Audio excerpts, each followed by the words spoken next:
Hello, my name is Waswo X Waswo. That is a name I have exhibited under as an artist for many years, since 2001. I live in Udaipur, which is in India, Udaipur, Rajasthan. Sometimes I spend my time in Thailand and Bangkok. I'm an artist. I work with various mediums. I collaborate with people. I'm quite well known in India, actually. I'm not so well known outside of India, which is strange because I myself am not an Indian.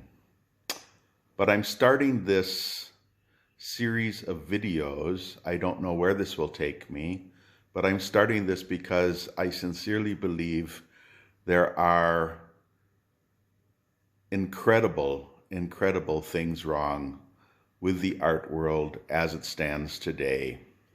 Not just in India, I'm not even referring to India so much, but in the art world in general. The art world has been taken over by many people who know very little about art. And I'm not talking just about the de-skilling that has gone on within the artistic community, that so many artists these days do not know how to draw, do not know how to paint, do not know how to sculpt. That's a problem. It's not my main focus, though. I'm a photographer in my art, and my art has branched out into collaborations with Indian miniaturists, with a hand colorist who colors my photographs. So I know what it's like to not have the skills always that are used in the art that you make. I certainly understand that, although I do believe it's very important to credit your collaborators that you work with. I consider myself a traditional liberal. I avoid the word classical liberal because to me the word classical liberal is becoming too associated with libertarianism. And I have as much problem with libertarianism as I have with Marxism. I see they're opposite sides of a radical polarization of approach to economic theory. But my real concern is about the art world and the way politics has invaded the art world almost entirely from the left, and how that politics has taken over our biennales, it's taking over our museums, it's taking over galleries, it's taking over curators. It's reaching a point that if you don't adhere to a radically postmodern cultural Marxist, to use that expression, view of the world, you are becoming excluded now from many possibilities within the art world simply because you do not fit the agenda. And vice versa, many artists are being included in very high-profile exhibitions and events because they do fit the agenda. There is something wrong with that. My mother was an artist. My father dabbled in art. I had a lot of art in the family. I grew up with art, loving art. I love photography, although I think of myself as a fine art photographer.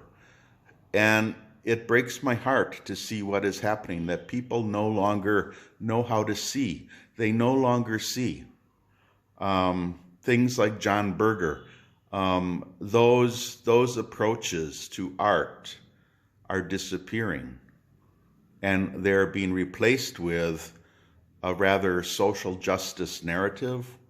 Postmodernism, the art world was the first real cultural grouping that embraced postmodernism wholeheartedly. Many people working in the arts didn't even realize what that all entailed at the time. But slowly, many of us are catching on. And we are beginning to question who is in control. Who is control of the art world? And why do so many of the people in control of the art world seem to have these very radical leftist agendas that exclude people who do not share those same agendas? And I am not somebody who's advocating for traditional, scenery art that's, a beautiful lake with a beautiful tree. I'm not advocating for that at all. I love, video art, installation art. A lot of innovation in art is wonderful.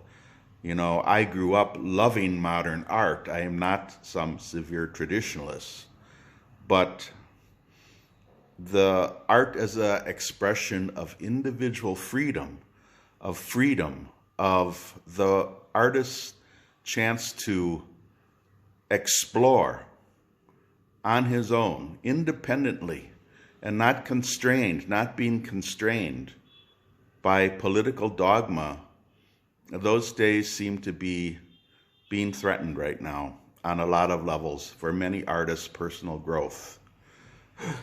So, this is a little video this evening, and I will be continuing these video chats sometime in the near future.